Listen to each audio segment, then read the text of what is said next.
Bonjour, je vais vous parler du film Reality que j'ai pu voir il y a 2 jours au cinéma. Alors Reality, ça parle de quoi? Ça parle de Reality Winner qui a 25 ans et qui est interrogé par 2 agents du FBI à son domicile. Elle revient des courses et puis des voitures arrivent et puis là elle est interrogée et on comprend pas pourquoi. On sait pas, mais on comprend qu'elle est accusée d'avoir fait quelque chose de très grave. Alors, est-ce que c'est un bon film? Oui, c'est un très bon film.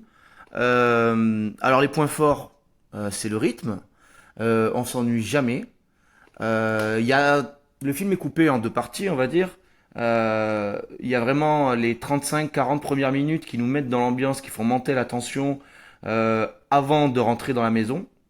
Et après, il y a l'interrogatoire à proprement parler. L'actrice principale, Tina Setter, est vraiment exceptionnelle. Euh, Elle a un jeu d'acteur vraiment incroyable, avec des émotions euh, différentes selon le moment du film. Ça passe de l'insouciance à la peur, à la tristesse.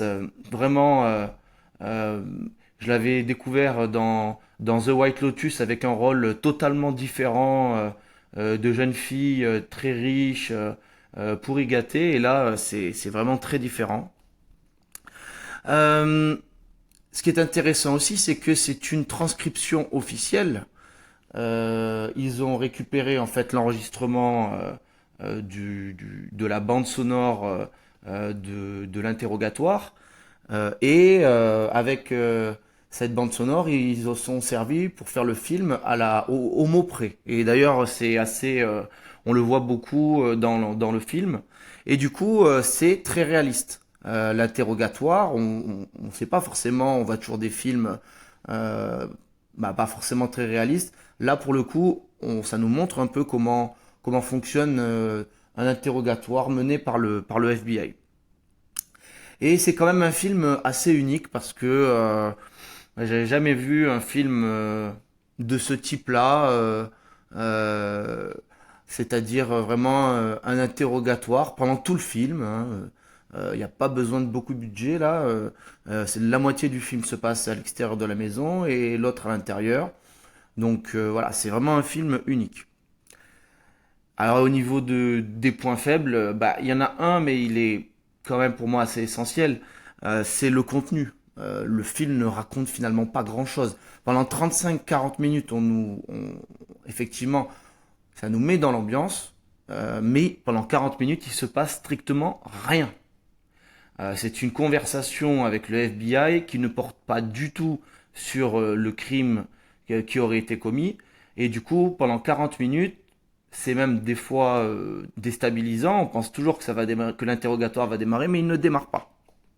Donc ça, c'est quand même un petit souci, c'est que il n'y a pas beaucoup de fond, parce que même quand on apprend à la fin ce qui, ce qu'il en est de l'affaire, c'est assez rapide. On va pas jusqu'au fond des choses, et voilà, le film ne raconte pas grand-chose.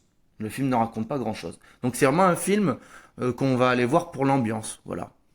Un peu comme Gravity, par exemple, qui raconte pas grand-chose, mais Gravity était quand même exceptionnel au niveau de ce qu'il apportait au niveau technique et tout ça. Mais là, donc Reality, c'est voilà, c'est un peu le même style. C'est pas un film qui raconte énormément de choses. Euh, je pense aussi que c'est un film qu'on regarde une fois et qu'on ne re-regarde pas une deuxième fois. Euh, une fois qu'on a découvert le truc, d'ailleurs, il ne faut pas se documenter sur le film avant de le voir, sinon ça peut nous spoiler des choses. Donc ça, il faut surtout pas regarder Wikipédia ou regarder ça. Je vous conseille de pas le faire. Donc, en conclusion, c'est quand même un bon film. Donc ça a le mérite d'être vu. C'est quand même assez prenant, même si ça ne raconte pas grand-chose. Je mettrai donc la note de 6 sur 10.